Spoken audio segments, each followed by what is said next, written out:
The humid air of Washington, D.C. hung heavy with the scent of ozone and the rhythmic thrum of hovering Xylosian warships, their obsidian hulls blotting out the sun above the National Mall. Inside the grand auditorium of the Smithsonian, the silence was so absolute it felt physical, a pressurized vacuum where the history of two species was being written in real time. Elias, a weary archival assistant tasked with transporting digital tablets, found himself caught in a sudden, frantic surge of security droids and panicked delegates. Disoriented by the flashing strobe lights and the telepathic hum radiating from the Xylosian honor guard, he slipped through a side door, stumbling into a darkened corridor that smelled of ancient spices and cold metal. He didn't realize he had crossed the void perimeter, a diplomatic zone where human presence was strictly forbidden under the threat of immediate disintegration. Driven by a cocktail of exhaustion and a sudden, sharp migraine, Elias pushed through a set of heavy, crystalline doors, seeking a quiet place to sit until the vertigo passed. The room beyond was vast, a circular amphitheater carved from light and shadow, where the very air seemed to vibrate with a low-frequency power. In the center sat a long table of polished obsidian, surrounded by beings whose features were obscured by shifting veils of bioluminescent energy.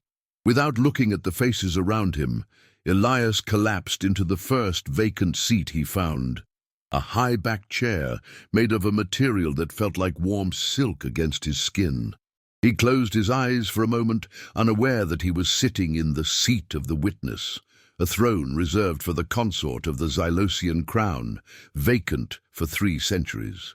The shift in the room was instantaneous, a collective intake of breath that sounded like a gale wind rushing through a canyon. The human delegates across the hall turned pale, their eyes wide with a terror that transcended politics, while the Xylosian high priests rose as one, their armor clattering like breaking glass. Standing just inches away, the royal guard leveled their thermal lances at Elias's chest, the weapons humming with the lethal intent of a dying star. Elias opened his eyes, the fog of his migraine clearing just in time to see the barrel of a gun glowing white-hot before his face.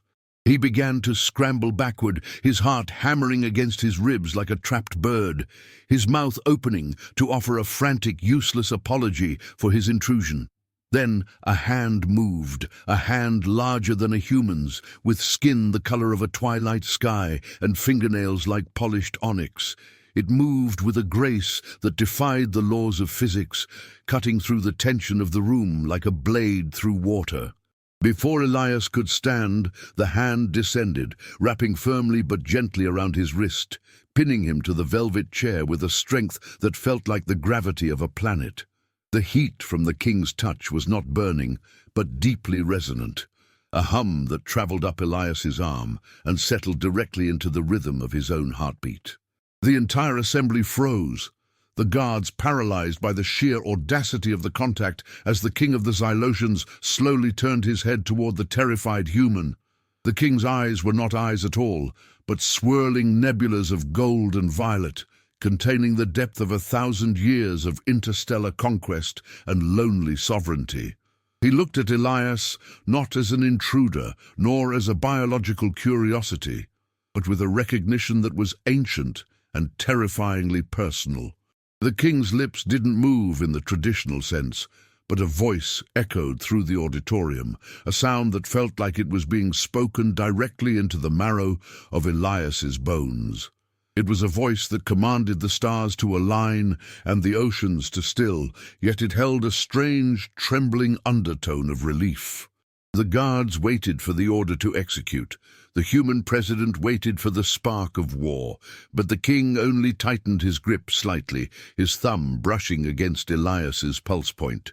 "Don't get up," the king whispered, the words vibrating through the floorboards and into the very foundations of the building.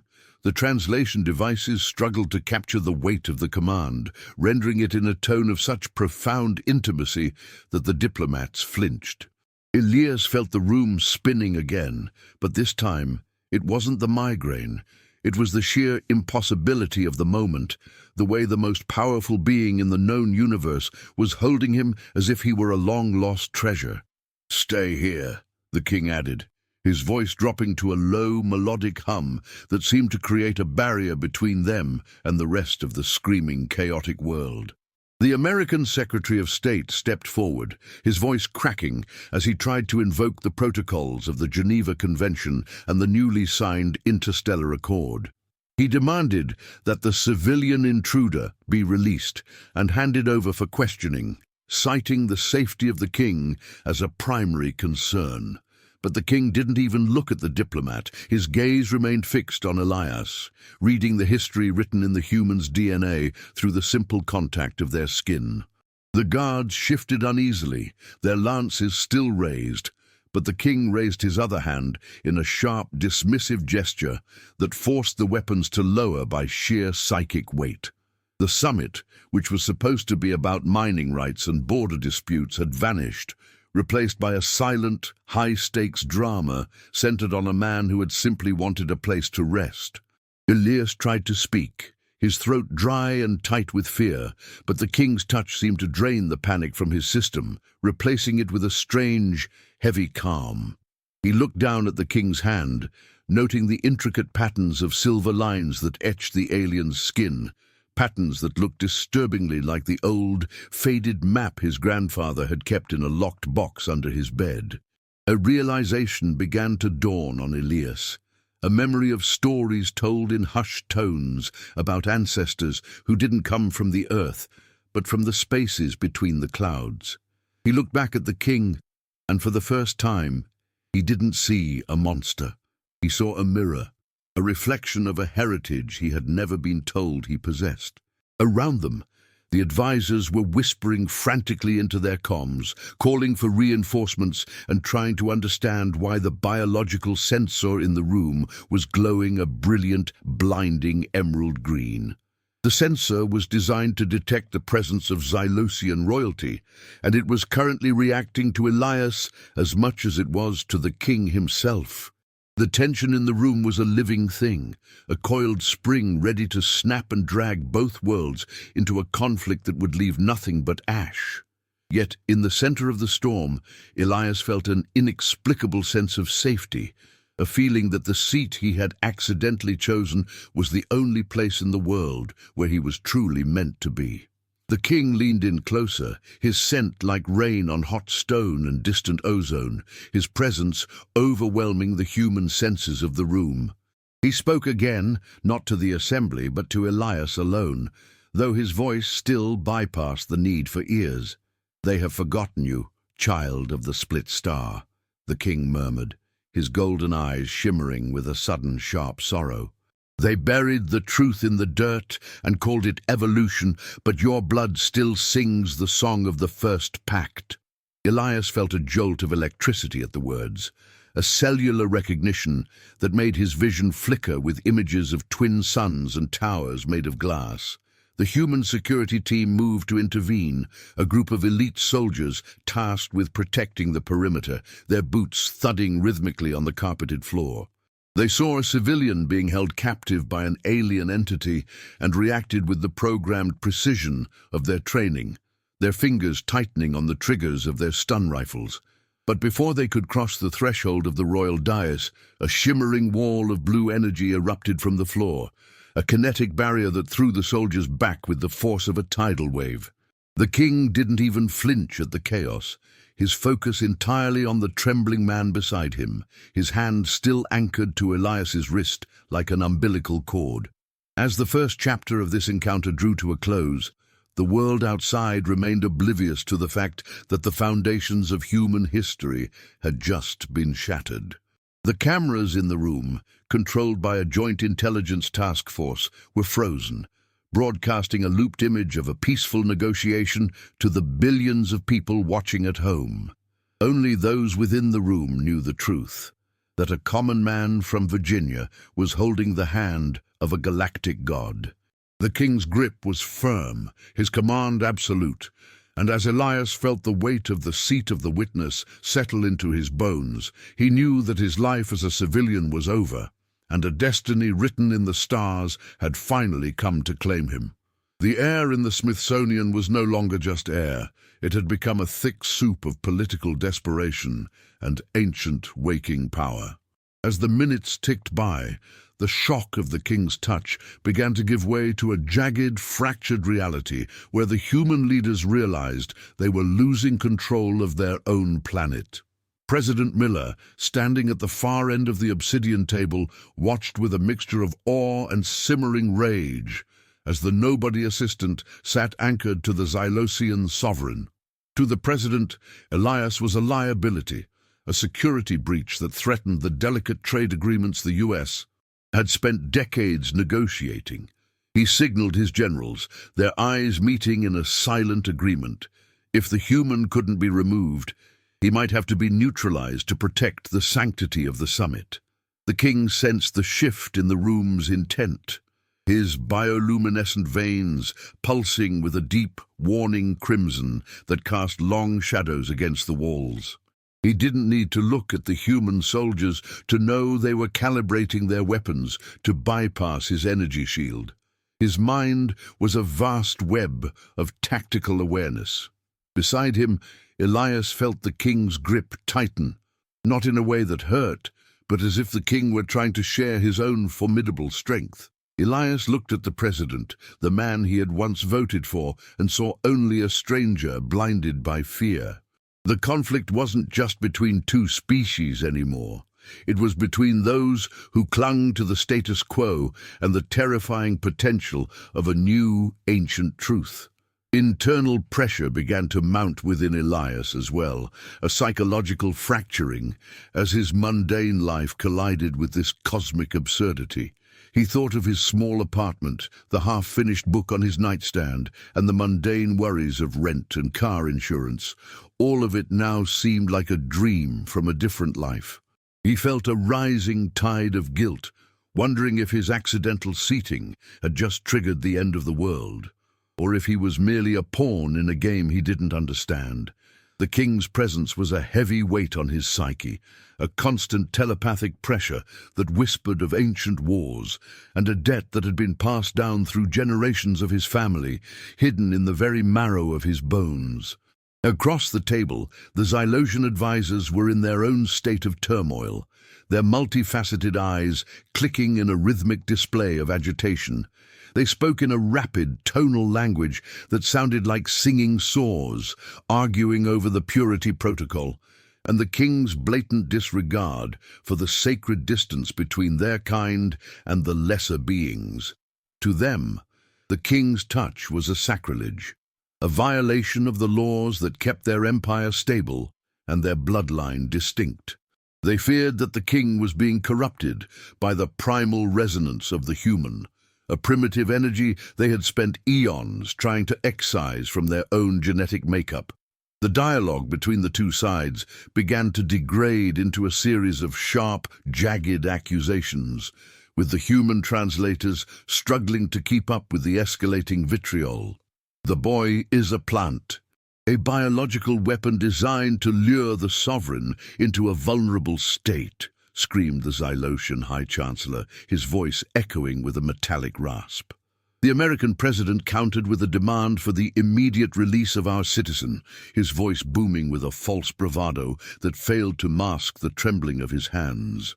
Elias watched them, the powerful men and beings of the galaxy, and realized they were all terrified of the same thing, a connection they couldn't quantify or control. The atmosphere grew so dense that the very light in the room seemed to bend, gravitating toward the point where the king and Elias were joined. The king finally spoke again, his voice cutting through the cacophony like a clarion call, silencing every soul in the room. "You speak of weapons and protocols," the king said, his gaze sweeping over the delegates with a cold, terrifying clarity. "But you stand in the presence of the catalyst, the one your own ancestors swore to protect when the stars first went dark." He looked down at Elias's hand, his thumb tracing a specific pattern on the human's palm that caused a faint golden sigil to glow beneath the skin. This revelation hit the room like a physical blow, sending a wave of murmurs through the human contingent. "The catalyst?" whispered an elderly historian who had been brought in as a consultant, her eyes filling with tears. "That's a myth from the pre-Sumerian texts. The human who carries the key to the Great Gate, the secret history of humanity, a story of a species that had once been the caretakers of a galactic bridge, began to leak into the room, threatening to overturn everything the world knew about its own origins. Elias felt a sudden, sharp pain in his chest, a sensation of something long dormant, cracking open, fueled by the king's touch and the weight of the ancient title. The pressure from the American government reached a breaking point when the director of the CIA stepped into the light, his face a mask of cold pragmatism. He held a detonator in his hand, linked to the emergency purge system built into the Smithsonian's foundation, a failsafe designed to vaporize the room in case of an alien takeover. "Release the boy, or no one leaves this room," the director stated, his voice devoid of emotion. He didn't care about myths or ancient bloodlines. He only cared about the hierarchy of power on Earth. The conflict had moved beyond diplomacy. It was now a standoff between the survival of the individual and the ego of a crumbling empire. Elias felt a surge of unexpected anger, a fire that didn't belong to his timid, quiet self. He looked at the CIA director, seeing the smallness of the man's ambition, and then he looked at the king, whose grip remained an anchor of absolute certainty. For the first time, Elias didn't try to pull away. Instead, he adjusted his position in the seat, leaning into the king's side, a silent declaration of his own. He realized that the wrong place was actually the only place where he finally felt like he belonged, even if it meant facing the end of the world alongside a being he had only known for 20 minutes. The king's bioluminescent crown flared with a brilliant, blinding white light, responding to Elias's newfound resolve. The telepathic hum in the room shifted from a warning to a triumphant, resonating chord that shattered the glass carafes on the table. The Gylosian guards bowed their heads, their lances dipping toward the floor in an involuntary show of respect. The king's power was no longer just his own. It was being amplified by the resonance coming from the human sitting beside him. They were becoming a closed circuit of energy, a singular entity that the rest of the room could no longer ignore or threaten. As the chapter closed, the director's finger hovered over the detonator, his eyes locked with the king's. The tension was a physical weight that made it hard to breathe, a silent scream that filled the auditorium. Outside, the winds picked up, swirling the cherry blossoms of Washington, D.C. into a frantic dance of pink and white, mirroring the chaos within. The Caminos en Conflito had led them to a precipice where one wrong move would trigger a catastrophe.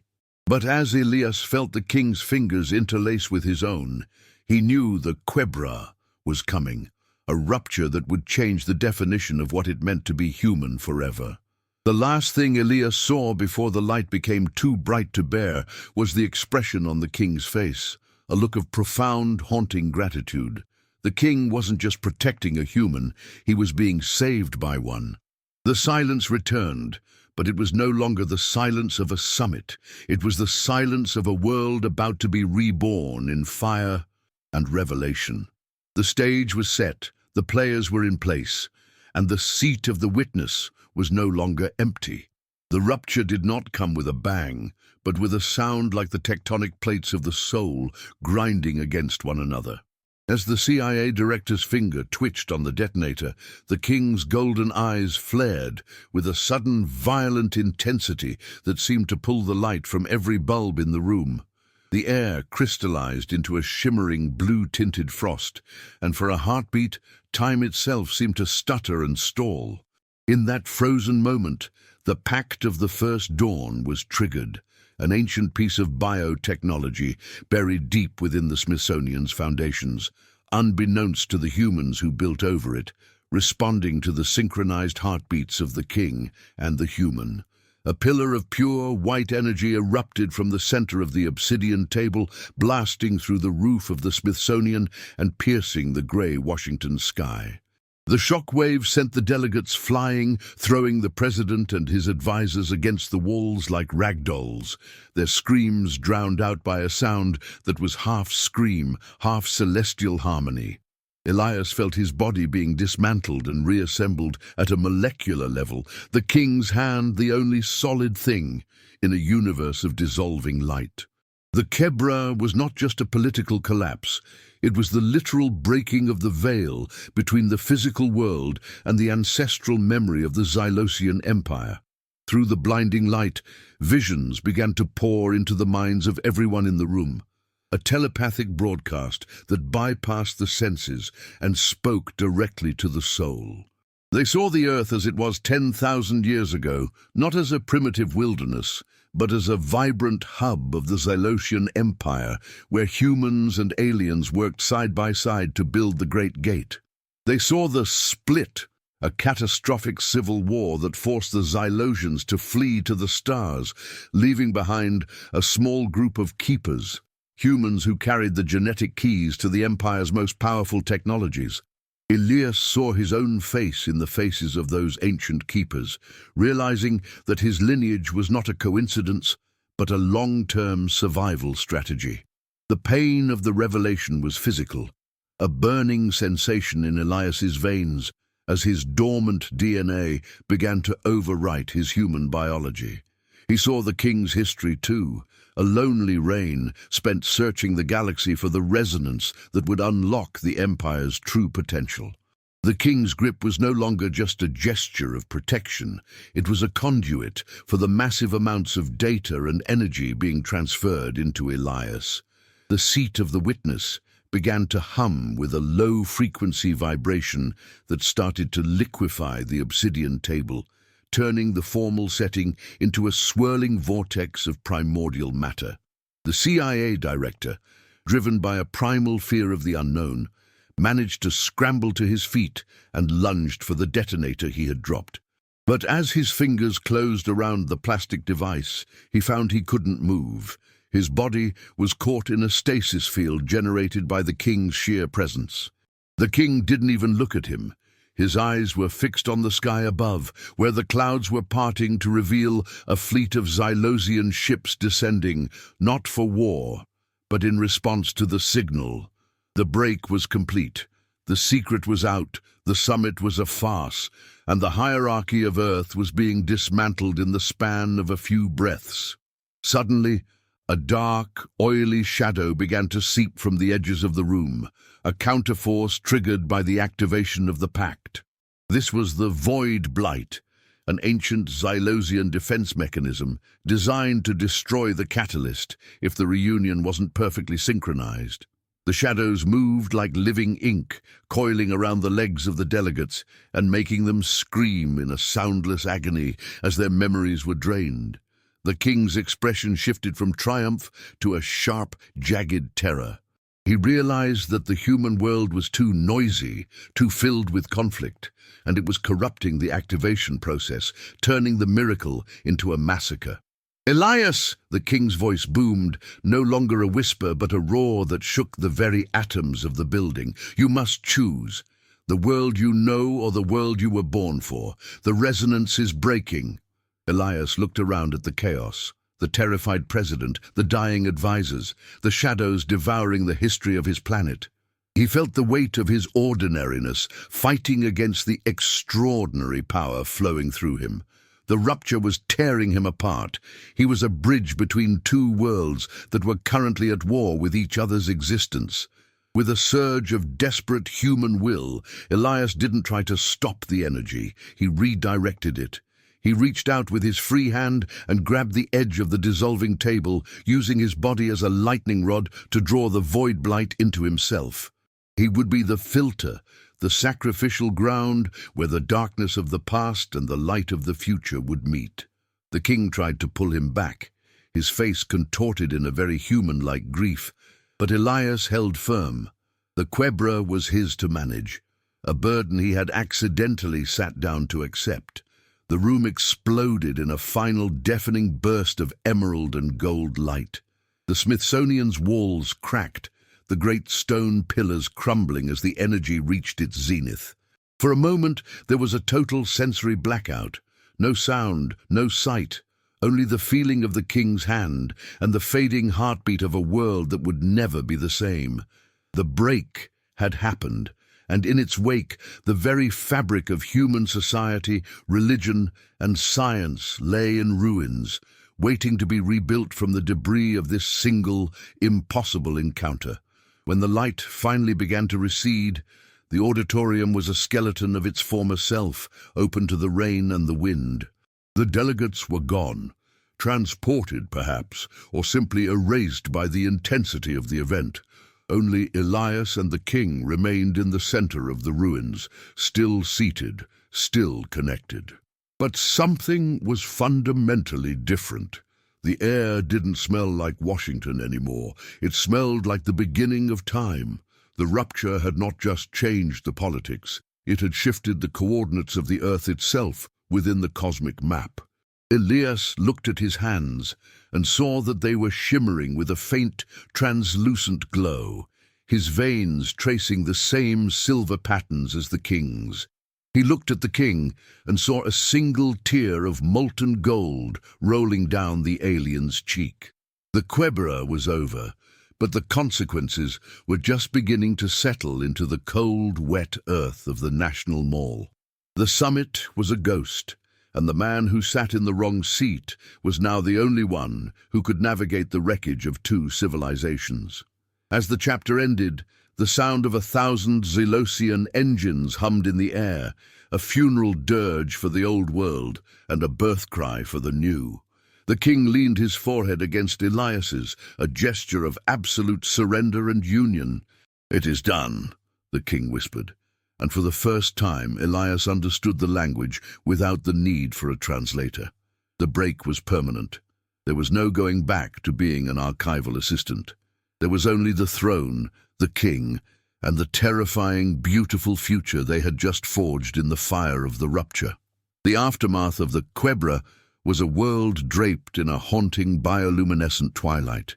In the hours following the event, the global communication networks didn't just fail. They were superseded by a psychic resonance that allowed every human on Earth to feel the echoes of the king's grief and Elias's transformation.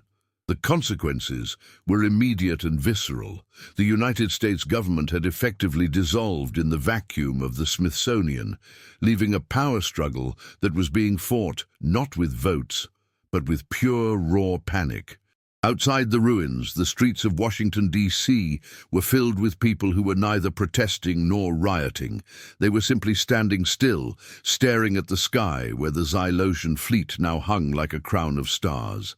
Elias sat in the rubble, his mind a fractured mosaic of two different lives. He could feel the thoughts of the people miles away, their fear, their wonder, their sudden, sharp realization that they were not alone. The king's touch had permanently altered his neural pathways, turning him into a living receiver for the collective consciousness of both species. He looked at the king, who was now standing, his tall, regal form silhouetted against the ruined dome of the building. The king looked diminished, his radiant energy dampened by the weight of what he had done to Elias. The consequence of their union was a loss of the king's own absolute sovereignty. He was now tethered to a mortal soul. "I can hear them," Elias whispered, his voice sounding deeper, layered with a harmonic resonance that made the stones at his feet vibrate. "I can hear the whole world screaming." The psychological impact was devastating. The ordinary man was being crushed by the extraordinary burden of empathy. He felt the betrayal of the military leaders who were already planning a nuclear strike against the Zylosian ships, and he felt the desperate prayers of those who saw the aliens as gods.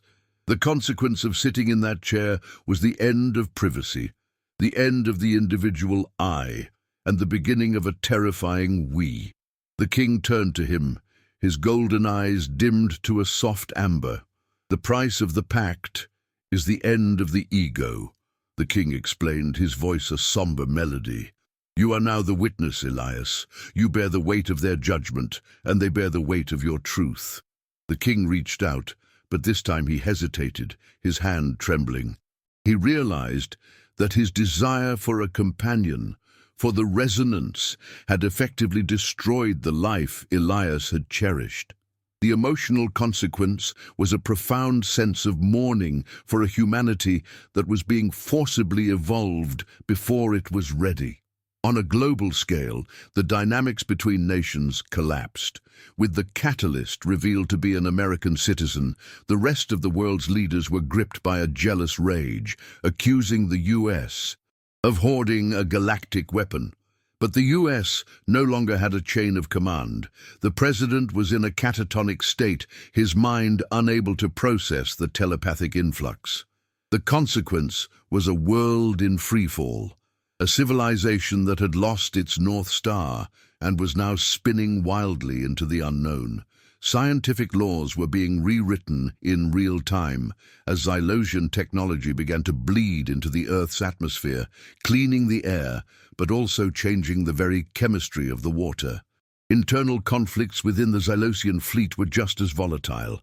Many of the king's generals saw the human witness as a weakness, a flaw in their king's armor that needed to be cut out. They began to transmit discordant frequencies, trying to sever the bond between the king and Elias. This caused Elias to experience waves of physical agony, his body convulsing as the alien politics played out in his nervous system. The consequence of his accidental seat was becoming the battlefield for a civil war that spanned light years, all contained within his own fragile human frame. As the night wore on, Elias's apartment was raided by a rogue faction of the Special Forces, hoping to find some clue or leverage against him. They found nothing but a collection of old jazz records and a half-eaten sandwich, a poignant reminder of the man who no longer existed. The consequence for his personal history was a total erasure. Elias the archivist was dead, replaced by a cosmic entity that the world both feared and worshipped. He felt the loss of his smallness, like a physical wound, a hollow ache in his chest that no amount of galactic power could fill. The king knelt beside Elias, placing a hand on the earth. "We must leave this place," he said softly. "The earth cannot hold the weight of what you are becoming. If we stay, the resonance will tear the planet apart." This was the ultimate consequence. To save his world, Elias would have to leave it forever. The man who had never traveled further than Richmond was now being asked to step into the heart of a star. He looked at the ruins of his city, the flickering lights of a civilization in its death throes, and felt a profound, soul-deep exhaustion. Relationships between the survivors in the room, the few who hadn't been erased, were transformed by the shared sight. The CIA director, now a broken man, sat in a corner, weeping as he finally understood the insignificance of his detonator and his secrets. He looked at Elias with a mixture of hatred and awe, realizing that the nobody he had tried to kill was now his only hope for a future. The social hierarchy had been inverted. The most powerful men on Earth were now beggars at the feet of a man who had simply been in the wrong place at the right time. The king's ships began to lower their transport beams, pillars of shimmering light that looked like the legs of a giant celestial spider. The consequence of the king's command, "Stay here," had evolved. It wasn't about the seat anymore. It was about the destiny. Elias stood up, his legs shaking but his spirit hardening. He realized that his quiet courage was the only thing that could bridge the gap between the two worlds. He wasn't just a witness. He was the negotiator for a species that didn't yet know how to speak to the stars. The chapter ended with a final lingering look at the Washington Monument, now glowing with a faint alien light. The consequences were written in the stars and in the soil. The world was terrified, mourning and changing at a rate that defied comprehension. Elias took the king's hand once more, not as a captive, but as an equal. The resonance between them reached a stable hum, a golden chord that stretched from the ruins of the Smithsonian to the far reaches of the Zylosian Empire. As they stepped into the transport beam, the last thing Elias felt was a raindrop on his cheek, a final cold kiss from the earth he was leaving behind. The wrong place had led him to the only truth that mattered, that power is not about sitting on a throne, but about being the one who holds the hand of the world when it is afraid of the dark. The consequences were eternal, and the journey had only just begun. The transition to the Zylosian mothership was not a journey through space, but a folding of reality itself.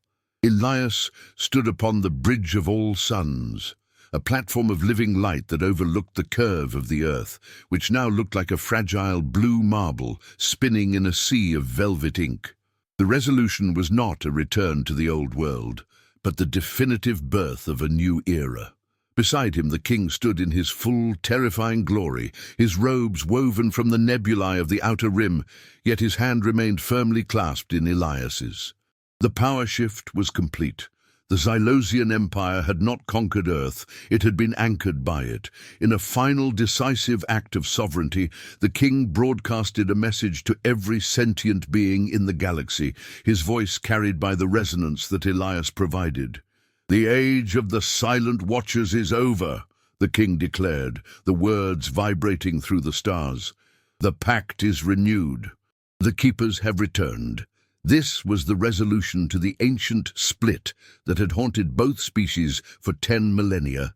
Humanity was officially recognized not as a primitive race to be studied or exploited, but as the essential emotional core of the empire, the only ones capable of stabilizing the Zylosians' vast, cold intellect with the heat of human empathy.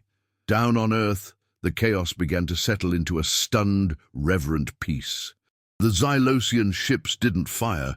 Instead, they began to emit a frequency that neutralized the world's weapons of mass destruction, turning every nuclear warhead into a harmless lump of lead. The resolution for humanity was a forced global disarmament, a Pax Zylosia that was terrifying in its absoluteness but undeniable in its benefits. The president and the remaining world leaders realized that their reign of shadows was over. They were now part of a larger cosmic tapestry where national interest was a meaningless concept. Elias looked at the king, seeing the exhaustion behind the alien's golden eyes. The resolution of their personal journey was a bittersweet transformation. Elias was no longer purely human. He was a hybrid entity, a living bridge whose very existence ensured the safety of his home planet. He asked the king, "Why me? Why that seat?" The king smiled, an expression that was both ancient and deeply tender. "Because you were the only one who didn't want it," the king replied. "True power must always be held by the one who only seeks to rest." The forgotten debt mentioned in the ancient text was finally paid. The debt was not of gold or territory, but of presence. The Zylosians had lost their ability to feel the universe, becoming a race of cold logic and stagnant immortality. By sitting next to the king, Elias had reintroduced the chaotic, beautiful, and finite spark of humanity back into the imperial bloodline. The resolution was a genetic and spiritual infusion that saved the Zylosian Empire from its own slow, predictable death. Elias was given a choice. He could be returned to Earth with his memories wiped, to live out a normal life as an archivist, or he could stay as the witness, the eternal consort and advisor to the king. He looked down at the Earth, seeing the tiny flickers of lights in Virginia, and then he looked at the king, whose hand was still warm and solid in his own. He realized that the wrong seat had been a homecoming. He couldn't go back to the smallness of his old life. He had seen the stars from the inside. The king stepped back, allowing Elias to sit in the seat of the witness on the bridge of the mothership, a throne identical to the one in the Smithsonian, but this one was carved from a dying star. As Elias sat, a wave of profound peace washed over the galaxy. The resonance stabilized, turning from a jagged storm into a rhythmic, golden heartbeat. The resolution was a harmony that silenced the whispers of war and the cries of fear. The alien king and the human witness were no longer two separate beings, but a singular point of balance for two worlds. The final dialogue between them was unspoken, a telepathic understanding that transcended words. "Stay here," the king thought, his eyes reflecting the entire history of his people. "I am here," Elias replied, his spirit expanding to encompass the billions of souls he now protected. The story ended not with a conquest, but with a seat. A simple, accidental choice that had proven that destiny doesn't care about rank or protocol. It only cares about the courage to remain seated when the universe demands you stand. As the Xylosian fleet began to move away from Earth's orbit, heading toward the Great Gate that would take them to the heart of the Empire, a single, brilliant beam of light was sent down to the National Mall in Washington, D.C. It left behind a monument made of indestructible, translucent glass, a chair, empty but glowing, with an inscription in every human language, "To the one who sat and the king who held his hand." It was a reminder to all of humanity that their greatest power lay not in their weapons, but in their capacity for connection. The resolution for the world was a future filled with wonder and terror in equal measure, a journey into the stars led by a man they had once ignored. The archival assistant had become the architect of a new reality. The summit's agenda had collapsed, but in its place, a pact was written that would last for 1,000,000 years. The balance of power had shifted permanently, not toward a new empire, but toward the simple, quiet courage of a human heart. Elias closed his eyes, feeling the hum of the ship and the warmth of the king's presence beside him. He wasn't afraid anymore. He was exactly where he was meant to be. The alien king turned to his court, his hand still resting on Elias's shoulder, and gave his first command of the new era. "Let the stars witness," he said, "that we are no longer alone." And so, the man who had accidentally sat next to the king became the reason the king never had to sit alone again. The story of two worlds, joined by a single sentence and a held hand, echoed across the cosmos, a testament to the power of a single moment and the destiny that waits for those who are brave enough to stay.